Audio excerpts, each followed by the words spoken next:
les sacs alvéolaires, des capillaires sanguins qui entourent les sacs et enfin un alvéole en coupe.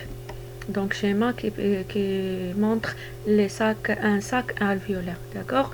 Précisez les lieux des échanges gazeux respiratoires. Bien sûr, comme on a déjà vu, les échanges se font entre les alvéoles et les capillaires sanguins. Complétez la légende du document. Voilà ce document 3. Donc on a un alvéole pulmonaire et capillaire sanguin. Il y aura des échanges entre les deux.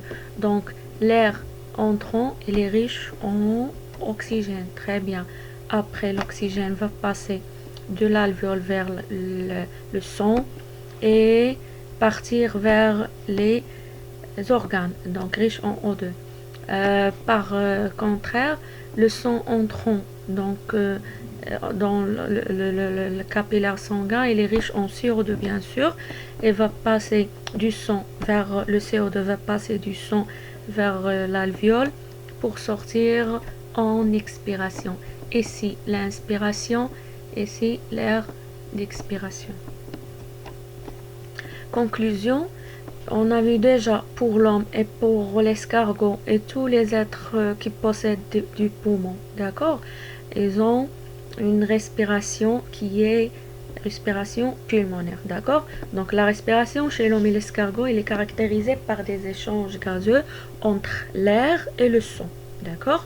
L'air et le son, l'air va entrer dans l'alvéole puis passer au son et inversement pour le CO2. Le premier il est riche en O2, le deuxième il est riche en CO2. Donc des échanges gazeux entre l'air et le son au niveau des sacs des alvéoles plutôt pulmonaires, d'accord. Donc la respiration, bien le type de respiration chez l'homme et l'escargot est une respiration pulmonaire. Donc vous pouvez généraliser pour tous les êtres vivants qui possèdent des poumons. Deuxièmement, on va prendre une activité pour le criquet. Donc le criquet, il a des stigmates comme vous voyez ici, c'est l'abdomen du criquet. Donc pour déterminer les organes de structure qui interviennent dans la respiration chez le criquet, on propose la figure. Quelles sont les composantes de l'appareil respiratoire du criquet et on va donner le rôle de chaque organe. D'accord. Voilà. Comme on a déjà vu, l'abdomen du criquet il possède des stigmates, d'accord. Donc l'appareil respiratoire chez le criquet est constitué des stigmates, trachées et des trachéoles, donc un réseau trachéen, d'accord. Le rôle de chacun on va parler. Donc on a dit il y a pour l'appareil respiratoire du criquet stigmates, 2 trachées, 3 trachéoles, 4 il s'agit des organes du criquet, d'accord. Donc et on a des échanges de circuits. Donc le dioxygène, on va dessiner l'oxygène en rouge et le trajet du dioxyde de carbone en bleu. Donc suivez s'il vous plaît.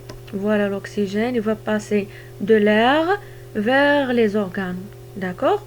Inversement, le CO2 va sortir des organes vers l'air, d'accord, vers l'extérieur, donc sens contraire, d'accord. Donc le rôle du stigmate c'est l'entrée, il permet l'entrée et la sortie de l'air, alors que le trachée, le trachéole, ce réseau là, il permet la circulation directe de l'air. Enfin dans l'organe, c'est le lieu où se font les échanges, donc il y en a des cellules, d'accord. Donc conclusion, la respiration chez le criquet est une respiration qui est trachéenne et se fait entre l'air et les cellules des organes. Il n'y a pas l'intermédiaire qui est le sang comme on a déjà vu pour l'homme et l'escargot, non. Ici, l'air et les cellules des organes. Donc on va prendre l'activité qui parle des plantes. Au niveau des plantes, surtout la face inférieure des feuilles de chaque plante, il y a des orifices qui s'appellent les stomates, d'accord.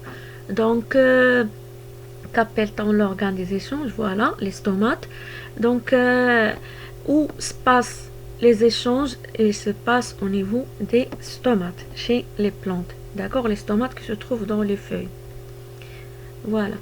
Donc, conclusion, pour les plantes, on a déjà vu, quand on a parlé des échanges respiratoires gazeux, que la plante a deux types de respiration pendant le jour et fait la photosynthèse. Il prend le CO2 du milieu et va rejeter dans le milieu l'oxygène. Alors que pendant la nuit, il fait la respiration naturelle pour elle. Ça veut dire il va prendre l'oxygène et faire sortir le dioxyde de carbone. Mais où se passent ces échanges? C'est au niveau des stomates. Voilà, stomate ouvert et stomate fermé. D'accord? Donc c'est une observation au microscope électronique à balayage de deux stomates de l'épiderme de feuilles d'une plante.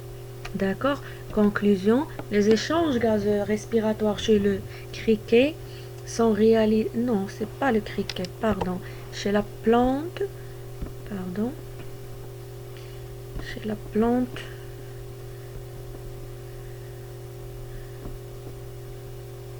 Pas fait attention, je m'excuse.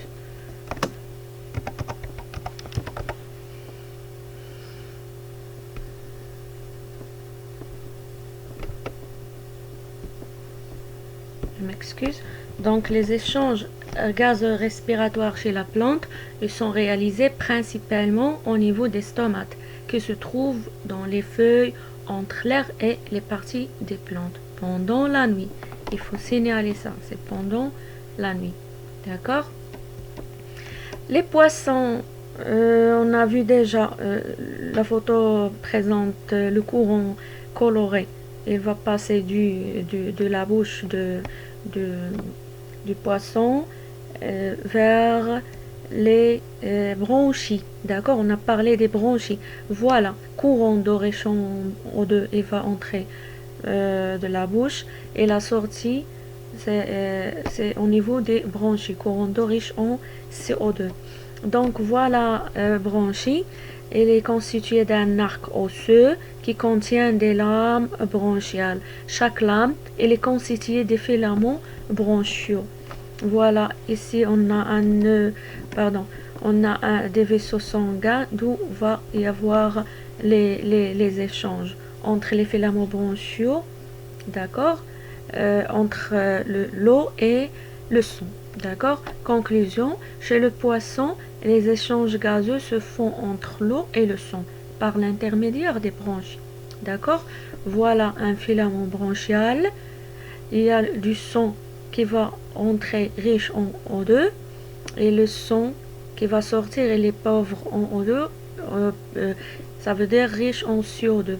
D'où l'eau de sortie du branchie il va être riche en CO2.